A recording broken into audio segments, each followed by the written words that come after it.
Assalamualaikum warahmatullahi wabarakatuh. Saya Fada Zafira dengan NPM 2311080042. Saya di sini akan mempresentasikan hasil kerja saya untuk memenuhi mata kuliah Islam dan Lingkungan Hidup. Dosen pengampu Bapak Ali Murtado MSI. Judul tugas Islam dan Konservasi Lingkungan. Materi yang pertama yaitu pengertian konservasi dalam Islam. Secara umum, konservasi memiliki arti memelihara atau menjaga sesuatu agar tetap ada. Konservasi lekat hubungannya dengan upaya pelestarian sumber daya alam, hayati baik flora maupun fauna. Menurut Undang-Undang Republik Indonesia Nomor 5 Tahun 1990, konservasi sumber daya alam hayati adalah pengelolaan sumber daya alam hayati yang pemanfaatannya dilakukan secara bijaksana untuk menjamin keseimbangan persediaannya dengan tetap memelihara dan meningkatkan kualitas keanekaragaman dan nilainya. Konservasi sumber daya alam menerapkan upaya pengelolaan sumber daya alam secara bijaksana dengan berpedoman kepada asas serta keseimbangan alam antara keanekaragaman dan proses perubahan evolusi dalam suatu lingkungan. Dalam arti luas, konservasi adalah pemakaian dan perlindungan sumber daya alam secara berkelanjutan untuk meliputi tanaman, hutan, binatang, deposit-deposit mineral, tanah air bersih, dan bahan bakar fosil seperti batu bara, petroleum, dan gas-gas alam atau natural gas. Konservasi dari segi ekonomi dan ekologi, di mana konservasi dari segi ekonomi berarti mencoba mengalokasikan sumber daya alam untuk sekarang. Sedangkan dari segi ekologi, konservasi merupakan dapat dilakukan pula konservasi alam adalah suatu manajemen terhadap alam, dapat dikatakan pula dan lingkungan secara bijaksana untuk melindungi tanaman dan binatang. Allah telah menciptakan manusia dengan struktur dasar pencipta yang sebaik-baiknya. Allah juga telah memberikan bimbingan dan pengarahan kepada manusia agar ia mampu melaksanakan fungsi dan tugas hidupnya sebagai khalifah. Proses penciptaan dan pembimbingan manusia agar mampu melaksanakan tugas kekhalifahan di bumi ini disebut sebagai proses dan fungsi rububiyah Allah terhadap manusia. Dengan demikian, tugas kekhalifahan menurut adanya interaksi antara manusia dengan sesamanya dan manusia dengan alam. Interaksi itu bersifat harmonis sesuai dengan petunjuk-petunjuk ilahi yang tertera dalam wahyunya. Inilah prinsip pokok yang merupakan landasan interaksi antara sesama manusia dan lingkungan sekitarnya. Dan keharmonisan hubungan itu pula lah yang menjadi tujuan dari segala etika agama. Materi yang kedua yaitu ada prinsip-prinsip konservasi dalam Islam. Yang pertama adalah larangan melakukan pengerusakan di bumi. Manusia diberikan amanat oleh Allah Subhanahu wa taala untuk memakmurkan bumi. Memakmurkan bumi di sini merupakan suatu amanat yang diberikan oleh Allah Subhanahu wa taala kepada manusia. Karena itu, manusia harus menjalankan amanat tersebut dengan baik. Menjalankan amanat tersebut dapat dilakukan dengan cara melakukan penghijauan terhadap hutan yang gundul, melakukan perlindungan terhadap hewan langka, menggunakan sumber daya alam secara bijaksana, dan lain-lain.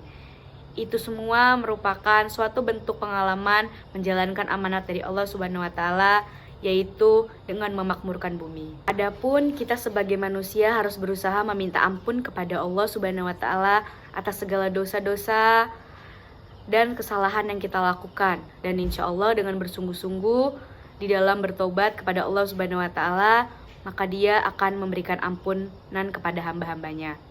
Apabila hamba-hambanya benar-benar dan bersungguh-sungguh di dalam bertobat kepada Allah Subhanahu wa taala.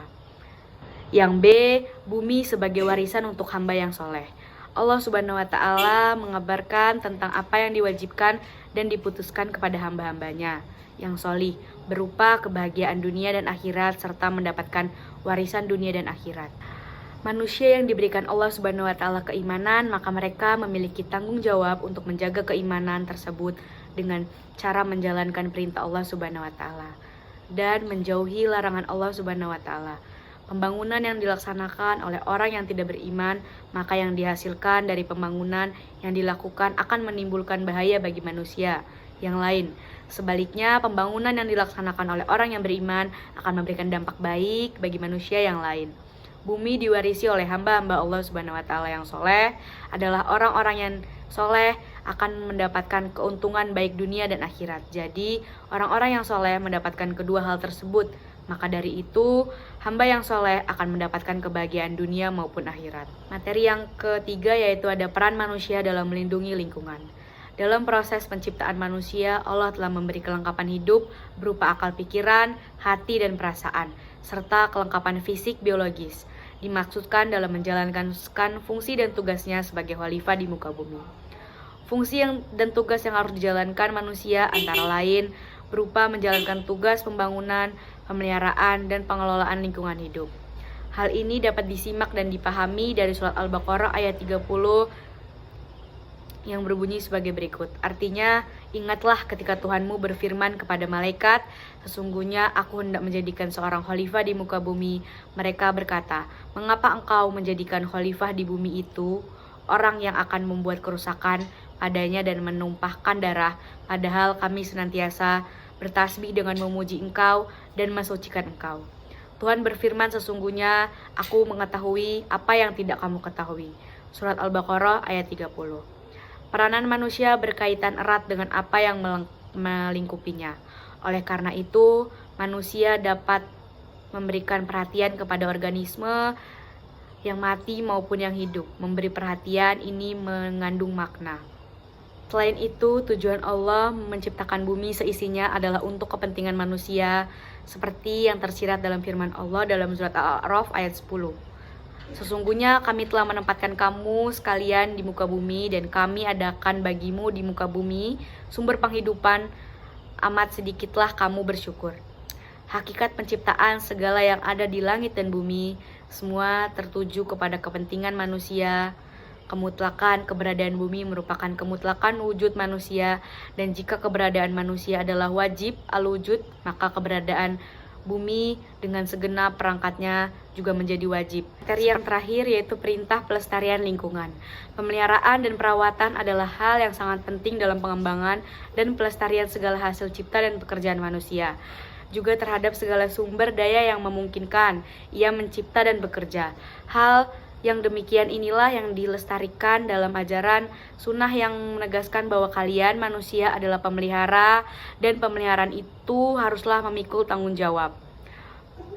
Pertama, pemeliharaan lingkungan sama dengan menjaga agama. Pencemaran terhadap lingkungan adalah perbuatan dosa karena dapat membahayakan eksistensi makhluk Allah, dan perbuatan menyimpang dari perintah Allah Subhanahu wa taala dalam konteks hubungan baik antara manusia dengan sesama. Penyelewengan terhadap lingkungan secara implisit juga telah menodai perintah Allah Subhanahu wa taala untuk membangun bumi, memperbaikinya, serta melarang segala bentuk perbuatan yang dapat merusak dan membinasakannya. Kedua, menjaga lingkungan sama dengan menjaga jiwa. Maksudnya, rusaknya lingkungan, pencemaran, dan pengurasan sumber daya alam yang ada, serta pelecehan terhadap prinsip-prinsip keseimbangannya akan membahayakan kehidupan manusia. Perhatian Islam sangat besar dalam keberlangsungan hidup manusia dengan menjadikan pembunuhan terhadap jiwa dosa besar. Yang ketiga, menjaga lingkungan sama dengan menjaga keturunan-keturunan di sini adalah generasi masa depan. Perbuatan yang menyimpang terhadap sumber kekayaan yang ada dapat mengancam general masa depan.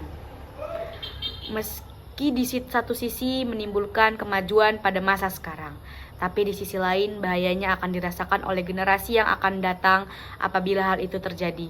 Maka kita mewariskan kerusakan dan ketidakseimbangan alam pada keturunan kita.